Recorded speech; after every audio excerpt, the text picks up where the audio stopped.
Alhamdulillah ya Ibu Bapak semua, sahabat keluarga donor darah RSAS, di pagi yang cerah ini kita bisa kembali ya mengudara. Kita mengadakan sebuah acara kuliah online atau seminar via Zoom atau kita sebut Zoominar. Saat ini sudah masuk sesi yang ketiga ya yang diselenggarakan oleh UPNS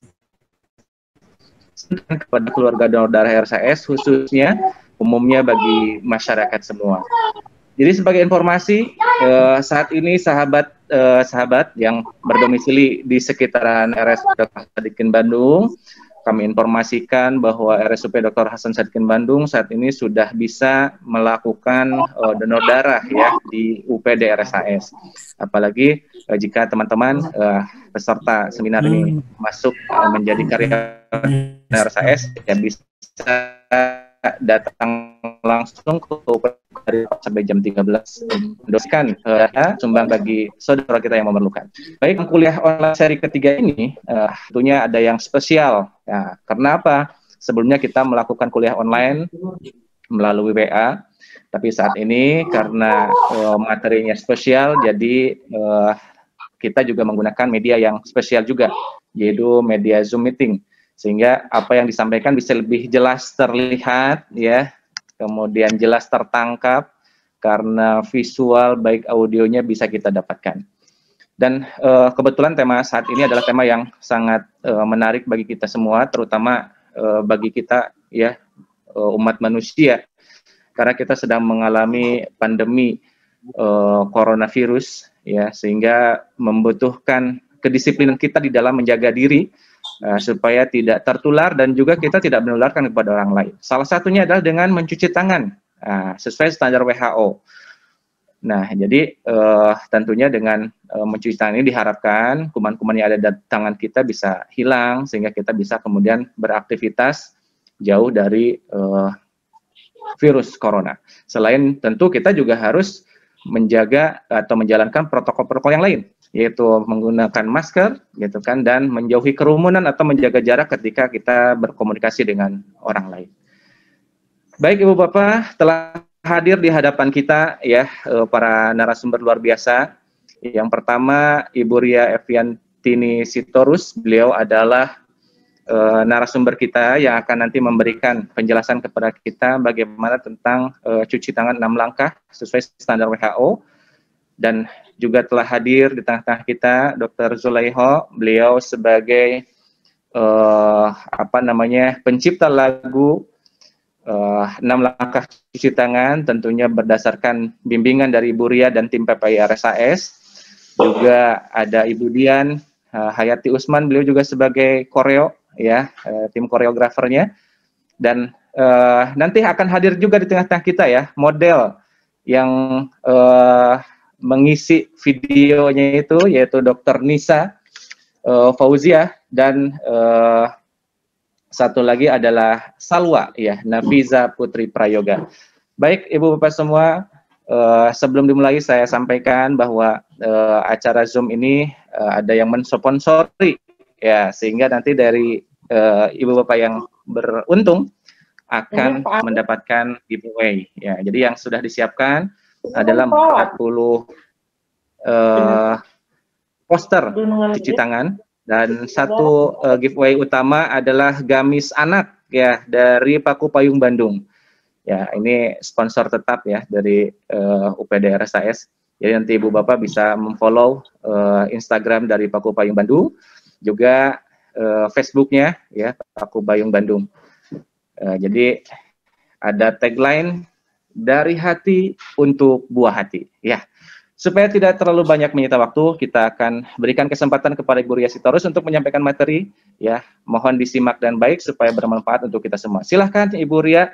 Tapi sebelumnya saya kenalkan dulu, beliau ini sebagai selain beraktivitas di Komite PPI RSAS ya, jadi Komite PPI itu adalah pencegahan dan pengendalian infeksi di rumah sakit. Beliau juga berkiprah sebagai Ketua Himpunan Perawat Pengendali Infeksi wilayah Jawa Barat. Jadi sudah sangat expert sekali di dalam bidang pencegahan infeksi. Makanya beliau adalah narasumber yang sangat luar biasa. Kita sambut dengan tepuk tangan yang meriah untuk beliau. walaupun tidak terdengar tapi gambarnya bisa kita lihat. Ya, silakan Ibu Ria. Ya, terima kasih banyak Pak Arief kesempatannya. Bismillahirrahmanirrahim. Assalamualaikum warahmatullahi wabarakatuh. Waalaikumsalam warahmatullahi wabarakatuh. Selamat pagi, salam sejahtera untuk kita semua. Pertama-tama saya ucapkan terima kasih kepada tim UTDRS Rumah Sakit Hasan Sadikin, Dr. Jule, Pak Arief sebagai moderator, dan tentunya audiens yang saat ini bergabung. Sebetulnya ini sharing yang saya rasa semua orang sudah aware, sudah tahu. Saya hanya sedikit mengingatkan saja, dan tentunya nanti Dr. Jule dengan teman-teman para model yang memang sejak dahulu kita di 2014 kalau tidak salah sudah memulainya, mudah-mudahan akan mengedukasi untuk lebih paham dan untuk lebih memudahkan bagaimana sebetulnya pentingnya kebersihan tangan ini. Baik, saya izin dulu untuk melakukan share screen materi yang akan saya sharekan. Iya, sudah terlihat Pak Arief? Masih proses, sebentar. Ya, masih sudah proses. muncul. Sudah, Bu, sudah baik. Muncul. Ya, baik. Jadi memang materi yang diminta pentingnya cuci tangan. Ada apa sih sebetulnya dengan cuci tangan? Sengaja ini di slide pertama saya perlihatkan dua gambar. Yang satu kiri itu tangan-tangan kita kalau banyak bersentuhan dengan mungkin barang-barang di sekitar, ini ternyata mikroorganisme itu kalau dilihat dengan mikroskop akan seperti ini. Makanya kenapa kita pentingnya melakukan kebersihan tangan ini ya. Baik, kita lanjut. Nah ini, sebetulnya Ibu dan Bapak, kenapa pentingnya cuci tangan? Didahului dengan ada para ahli mengatakan bahwa yang dulunya infeksi nosokomial atau infeksi yang terjadi di rumah sakit dan fasilitas kesehatan itu ternyata merupakan satu dampak katanya ya di dunia kesehatan yang tentunya akan meningkatkan biaya rawat, akan meningkatkan hari rawat pasien, dan tentunya angka kesakitan. Bahkan ada beberapa penelitian mengatakan angka kematian juga bisa meningkat. Sehingga salah satu upaya untuk mencegah mengendalikan infeksi itu adalah melalui tangan-tangan kita. Di sebelah kiri ini tangan kita yang ternyata tadi kalau dilihat di bawah mikroskop ini kalau tidak di-manage, tidak dilakukan dengan benar cuci tangan itu akan menjadi sarang mikroorganisme ya. Nah ini banyak orang bertanya seberapa pentingkah cuci tangan. Ternyata di abad 18 ibu, bapak, dan adik-adik sudah ada seorang ahli yang meneliti kenapa pentingnya cuci tangan. Karena dari penelitian di abad ini para expert itu menyatakan bahwa penularan penyakit yang paling sangat dimungkinkan adalah melalui tangan. Walaupun di sini kebetulan yang ditelitinya adalah petugas kesehatan, sehingga salah satu kesimpulan dari penelitian tersebut adalah penularan bisa terjadi melalui tangan petugas, begitu ya. Nah, kemudian kalau kita lihat, mohon maaf, boleh di-mute dulu yang lainnya sehingga tidak mengganggu ini karena ada feedback-nya, kurang terdengar jadinya. Ya, terima kasih. Baik. Ibu dan Bapak, adik-adik juga di sini para ahli menyampaikan bahwa kebersihan tangan atau hand hygiene istilahnya atau sering kita untuk memudahkan ya cuci tangan lah ya, boleh. Ini ternyata merupakan hal utama di dalam pondasi pencegahan pengendalian infeksi. Dan kalau kita melihat di program atau peraturan Menteri Kesehatan bahwa salah satu program di PPI itu adalah cuci tangan atau kebersihan tangan. Bahkan Badan Kesehatan Dunia WHO itu sudah mengamanatkan juga komponen sentral yang terpenting untuk mencegah terjadinya infeksi adalah melalui praktek kebersihan tangan yang benar, begitu ya. Dan sarananya tentu harus tersedia Jangan sampai kita akan melakukan kebersihan tangan tapi tidak ada wastafel, tidak ada airnya, kemudian misalnya tisu untuk melapnya juga tidak ada, sabun yang mengandung antiseptiknya juga tidak ada. Jadi dengan kata lain bisa disimpulkan bahwa hand hygiene atau kebersihan tangan itu adalah hal yang biasa, tetapi dampaknya luar biasa, begitu ya. Nah, kemudian ini transmisi kuman atau mikroorganisme ini ternyata kalau di dunia kedokteran, kesehatan itu ada yang namanya bisa kontak langsung. Kontak langsung itu adalah melalui tangan-tangan kita. Kalau tadi tangan kita tidak melakukan kebersihan tangan dengan baik. Jadi artinya setiap kita sebetulnya akan menyentuh atau akan melakukan tindakan kepada pasien, itu harusnya melakukan kebersihan tangan. Sebetulnya ini kebersihan tangan ini atau cuci tangan ini tidak hanya untuk tenaga kesehatan yang bekerja di rumah sakit, tapi di komunitas pun lebih penting juga ya. Nanti kita lihat kapan saat-saat penting kita melakukan kebersihan tangan. Kemudian apa sih tujuannya kebersihan tangan ini? Satu tadi, intinya untuk memutus mata rantai mikroorganisme. Ya, kemudian yang keduanya untuk mencegah di sini ada kolonisasi. Kolonisasi itu berarti tempat atau jumlah ya, jumlah yang mungkin banyak di tangan kita gitu ya, jumlah dari mikroorganisme tersebut. Kemudian jangan sampai penyebaran dari patogen mikroorganisme tersebut, apakah di ruang rawat atau mungkin termasuk di masyarakat ya. Kemudian infeksi yang bisa disebabkan oleh kuman-kuman tadi. Dan kolonisasi ini tentu kalau kita sudah berhubungan antara tenaga kesehatan dengan pasien, di dalam satu literatur dikatakan bahwa setiap cairan tubuh pasien itu harus diperlakukan infeksius. Ini untuk menjaga kehati-hatian kita agar senantiasa melakukan kebersihan tangan dengan baik. Nah, ini Ibu, Bapak, adik-adik, cairan hand rub atau cairan cuci tangan namanya hand rub berbasis alkohol ya atau klorheksidin. Kalau ini sudah menggunakan hand rub ini kita tidak perlu menggunakan air, tapi hand rub ini bisa digunakan kalau tangan kita nampak tidak kotor, begitu ya. Sedangkan kalau tangan kita kotor, kita tetap harus melakukan kebersihan tangannya dengan cara namanya hand washing. Jadi kalau hand washing itu gambar yang bawah, itu berarti harus di air mengalir, ada sabunnya. Dan nanti kita menggunakan tisu sekali pakai, begitu ya. Jangan lagi menggunakan lap yang digunakan bersama-sama. Karena dengan lap yang digunakan bersama-sama, kemudian lagi nanti lembab, justru di situ akan menjadi tempat bersarangnya mikroorganisme kembali, ya, begitu. Nah, kemudian ini kalau dari WHO secara terpisahnya seperti ini. Jadi caranya ada dua, satu dengan menggunakan hand rub tadi tanpa air, yang kedua menggunakan hand wash atau dengan air mengalir. Di sini kalau tanpa air itu kita menggunakan alkohol base, waktunya kurang lebih 20-30 detik. Kemudian kalau menggunakan air mengalir, selain pakai air tadi pakai sabun, waktunya 2 kali lipatnya. 40-60 detik karena ada waktu-waktu untuk meratakan, kemudian nanti untuk pembilasan. Sedangkan langkahnya menurut WHO tetap sama, mau menggunakan hand rub atau menggunakan hand wash itu 6 langkah. Nanti kita lihat ya. Dan momennya itu ada 5 saat penting. Ini konteksnya di pelayanan kesehatan, tapi nanti di masyarakat saya akan sharing juga ya. Nah, Ibu, Bapak, adik-adik, kalau melihat di bawah mikroskop begitu mengerikan ya tangan kita ini.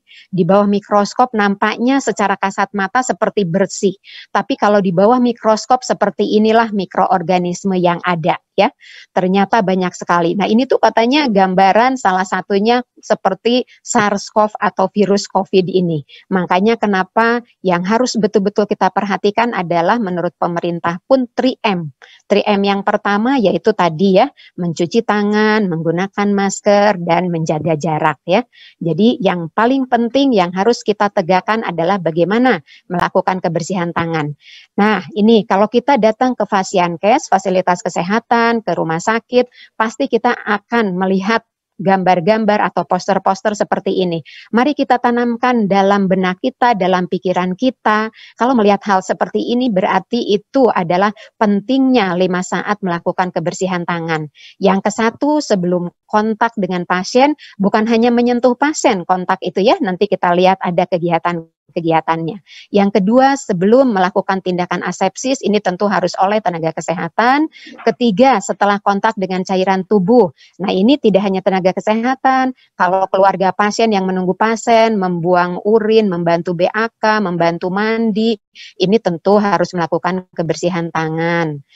Kemudian yang keempat, setelah kontak dengan pasien, kalau kita besuk, tapi sekarang eranya tidak boleh besuk ya, tapi bagi penunggu yang mungkin bergantian akan meninggalkan pasien, akan meninggalkan rumah sakit, itu wajib melakukan sebelum pulang. Nah, ini oleh WHO sudah dibuatkan standar-standarnya. Bahkan WHO itu sampai dengan ada seperti ini, panahnya harus kemana arahnya, kemudian ini panahnya langkah kedua itu harus ke atas ke bawah, karena yang akan dibersihkan adalah punggung tangan kiri dan kanan, begitu ya. Jadi harus sampai dengan atas bawah. Kalau yang langkah ke-1 tadi ini sirkulir, gerakannya memutar berlawanan arah jarum jam ya. Kemudian langkah ketiga ini cukup hanya ke atas saja, karena yang digosok di sela-sela jarinya. Langkah yang keempat ini dikuncikan.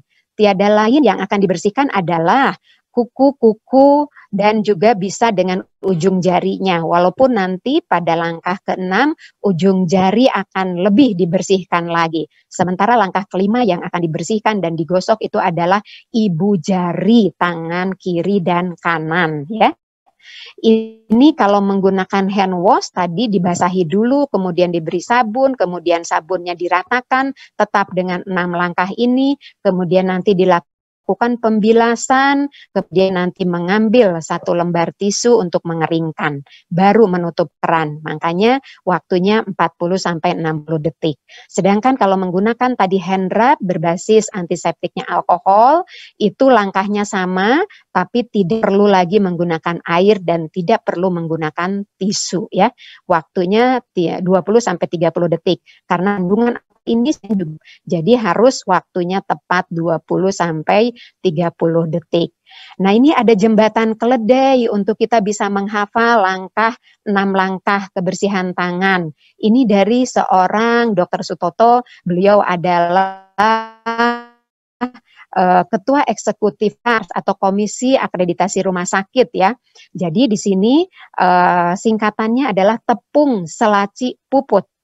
T-nya telapak tangan digosok, langkah ke-1, langkah keduanya punggung tangan kiri dan kanan digosok, yang ketiganya selaci itu berarti sela-sela jari dikunci dan digosok, kemudian langkah berikutnya adalah putar, gosok ibu jari kiri dan kanan, dan put yang keduanya putar dan gosok ujung-ujung jari kiri dan kanan. Jadi selaci ini 2 langkah, langkah ke-3 dan langkah ke-4, sela-sela jari dan kedua tangan dikunci, begitu ya.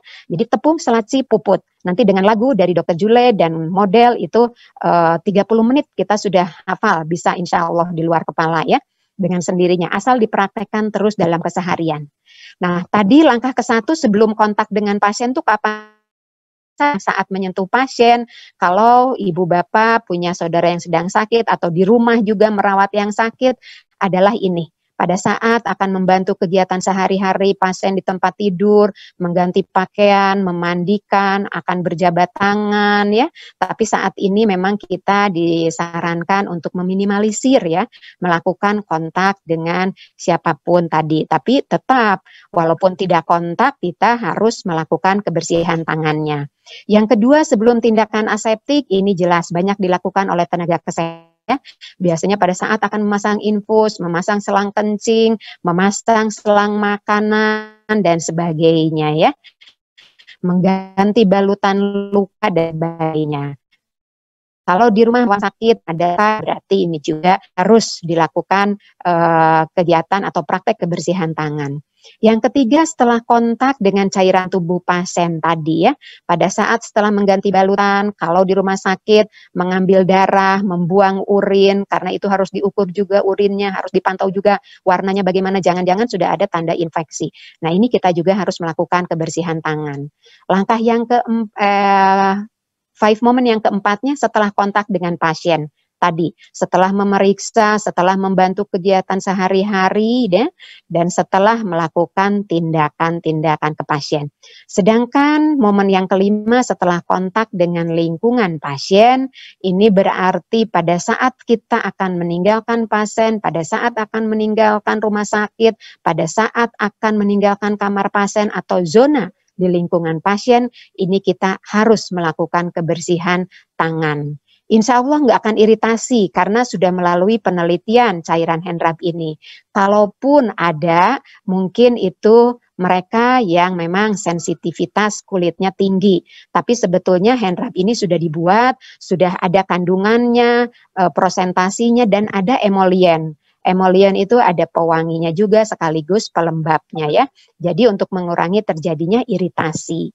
Nah ini juga sedapat mungkin ibu bapak walaupun mungkin yang di komunitas sebetulnya bisa ya. Tidak hanya di rumah sakit saja membuat leaflet-leaflet sebagai bahan edukasi, bahan promosi kesehatan kepada warganya dari RW, desa wisma, ini bisa-bisa saja ya. Ini yang sudah dilakukan contohnya di rumah sakit. Kita tetap literaturnya mengambil dari WHO, satu lagi dari Kementerian Kesehatan, dan ada badan CDC. Ini ekspertis yang memang concern komitmen di bidang pengendalian infeksi ya. Nah ini salah satu fasilitas tadi kalau di rumah sakit. Sebetulnya bisa diterapkan juga di rumah ya. Kita punya di pintu masuk tadi ada wastafel cuci tangan, kemudian ada sabun cair antiseptiknya. Kemudian ini yang warna hijau ini hand rub berbasis alkoholnya ya. Jadi tergantung tadi kalau tangan kita nampaknya kotor, kemudian banyak mungkin bekas debris ya sebaiknya menggunakan hand wash. Tapi kalau kegiatan biasa menggunakan hand rub. Ini fasilitas yang sangat standar di rumah sakit. Jadi tadi tidak boleh lagi menggunakan lap-lap tergantung ya di rumah juga ibu bapak dan adik-adik. Ini harus paling tidak kalau ada lap-lap kecil perca-perca itu bisa sekali pakai, cuci lagi, kering nanti pakai lagi gitu ya.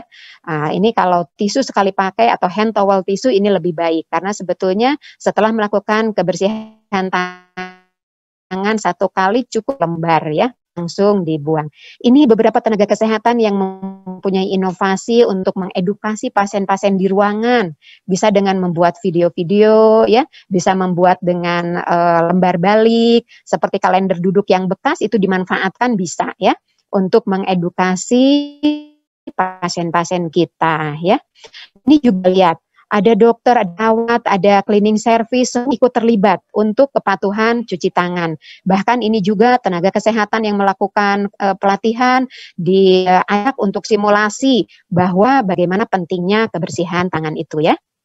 Nah ini, kalau di masyarakat ternyata alhamdulillah sejak Maret pandemi COVID itu banyak inovasi-inovasi keluar.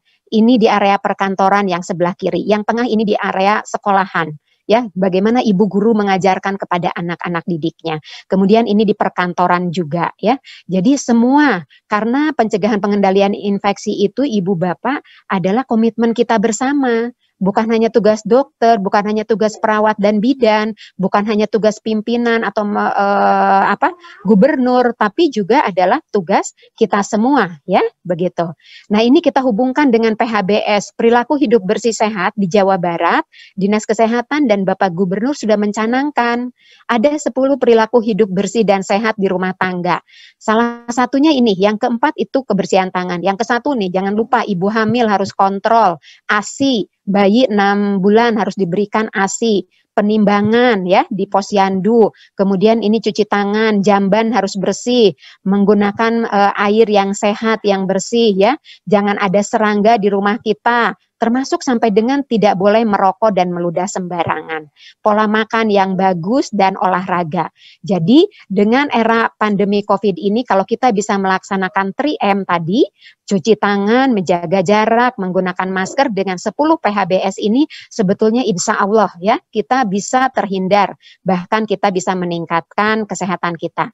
Nah, Ibu Bapak ada tips dari kami sebaiknya kalau menggunakan masker jangan masker kain karena ternyata ada beberapa literatur mengatakan masker kain itu tidak mengandung 3 lapis. Sementara kalau masker bedah ini mengandung 3 layer atau 3 lapis. Di mana lapisan yang pertama ini untuk menahan debu, kemudian yang kedua itu adalah untuk menahan tadi mikroorganisme. Jangan sampai ke mukosa kita. Dan yang ketiga ini adalah untuk memberikan kenyamanan kepada kita penggunanya. Jadi yang terbaik adalah gunakan masker bedah sedapat mungkin ya, apalagi di area keramaian atau di fasiankes. Dan tolong diingat bahwa rempelnya masker bedah itu jangan ke atas ke bawah. Yang benar adalah rempelnya hanya satu arah ke bawah. Karena kalau ada debu atau ada debris itu tidak akan menempel. Diharapkan akan jatuh begitu ya. Kalau ke atas rempelnya berarti akan menumpuk di situ ya. Kemungkinan akan terkena kita, terkontaminasi. Itu salah satu tips juga. Nah ini cara penggunaannya nanti kalau sudah ditalikan ini harus dipaskan di hidung kita ya. Ini agar pas penggunaannya. Tali atas, tali bawah juga harus sesuai kerapatannya. Artinya tidak terlalu ketat dan tidak terlalu longgar. Dan pada saat ini membuka jangan kita memegang bagian masker cupnya, tapi pegang talinya. Dan setelah masker ini dibuang ke tempat sampah infeksius yang kuning karena mungkin ada sekret, ada cairan yang infeksius, kita harus melakukan kebersihan tangan ya adik-adik ya. Oke, kita lanjut. Nah ini kami menghimbau bahwa masker seperti ini bentuknya ini namanya masker N95. Tidak untuk digunakan di masyarakat biasa. Jadi tolong karena saat ini ketersediaannya juga terbatas, biarkan tenaga kesehatan yang bekerja di fasilitas pelayanan kesehatan saja yang menggunakan. Dan ini juga tidak semua tenaga kesehatan menggunakan ini. Ini ada peruntukannya, ada indikasinya. Untuk apa? Untuk tindakan-tindakan yang sangat dimungkinkan akan penularannya melalui udara ya. Jadi untuk masyarakat umum mohon tidak menggunakan ini karena dengan menggunakan ini akan terasa engap, akan terasa sesak juga ya. Apalagi kalau tidak diganti-ganti, dipegang sana sini nanti cupnya, tentu ini akan menjadi sumber penularan ya. Nah, ini ada hasil penelitian di sini mengatakan katanya rata-rata angka kuman yang didapatkan dari tangan kita kalau tidak melakukan kebersihan tangan itu seperti ini per sentimeter persegi. Dan ternyata jenis-jenis mikroorganismenya begitu banyak. Ya, jadi ini salah satunya bisa ditekan koloninya jumlahnya kalau kita melakukan kebersihan tangan. Jadi kemanapun nanti ibu bapak atau anak-anak, adik-adik pergi, tolong dikantongi ya hand sanitizer yang ada antiseptiknya kandungannya alkohol ya, itu sudah cukup ya. Kemudian membawa tisu juga tentu dan menggunakan masker ya. Ini jenis-jenis bakteri yang berada di permukaan kulit kita. Jadi kalau tidak dibersihkan, kita nempel kemana, pegang apa saja benda itu ternyata bisa ada di sana. Apalagi katanya virus SARS-CoV ini bisa nempel di logam, di plastik, di kertas, di kain dalam berjam-jam ya. Makanya kita tingkatkan dengan kebersihan tangan, dengan asupan nutrisi yang bagus. Ini ada satu lagi, kenapa sih katanya kalau tidak ada jenis sabun apa untuk cuci tangan? Nah ini jenis sabunnya tentu yang harus bisa katanya tadi ya membunuh kuman dan bakteri karena sabun memiliki dua sisi molekul tadi ya. Jadi pada saat satu sisinya akan tertarik dengan air sementara sisi lainnya katanya akan tertarik dengan lemak-lemak itu. Jadi sebetulnya proses pemecahan partikel lemak pada kuman atau bakteri ini membutuhkan waktu 20 detik. Makanya kenapa tadi kalau menggunakan alkohol base waktunya minimal 20-30 detik, nggak boleh kurang. Karena kalau kurang mungkin saja si partikel si mikroorganismenya yang mempunyai unsur kandungan tadi lemaknya itu masih ada sehingga belum terkurangi atau terbunuh begitu ya. Makanya kenapa waktunya jangan kurang dari 20 detik. Kemudian saat penting ini cuci tangan dalam aktivitas sehari-hari, ibu, bapak, adik-adik, ini sebaiknya mama-mama mengajarkan kepada si kecil ya, membiasakan cuci tangan setiap setelah beraktivitas. Ini aktivitasnya contohnya, sebelum dan sesudah makan atau akan memasukkan makanan ke dalam mulut, setelah beraktivitas dari luar rumah, setelah batuk atau bersin, itu harus ya melakukan kebersihan tangan. Apalagi tangan kita dipakai nutup. Sebetulnya jangan pakai telapak tangan, tapi nutupnya menggunakan lengan atas ya, lengan bagian atas. Kemudian kalau ada tisu ya sebaiknya menggunakan tisu, nanti tisunya langsung dibuang. Kemudian sehabis memegang benda-benda kotor, membuang sampah apalagi, jangan melapnya ke pakaian kita ya, tapi ambil air cuci tangan pakai sabun. Sesudah memegang hewan kesayangan ini ya. Jadi di rumah boleh kita memelihara hewan kesayangan, tapi jangan lupa setelah memegang kita harus melakukan kebersihan tangan. Setelah keluar dari toilet ya, ini juga harus karena toilet itu adalah kita membuang sisa-sisa kotoran ya yang memungkinkan sebetulnya bisa mentransmisi, bisa memaparkan infeksi. Sebelum istirahat juga di tempat tidur sebaiknya kita tadi ya cuci tangan, cuci kaki, bahkan gosok gigi juga ya penting. Ya, bagaimana bila tidak ada sabun dan juga air mengalir tadi dengan hand sanitizer yang mengandung alcohol base ini ya di poin ketiganya. Jadi selalu kemana-mana sertakan.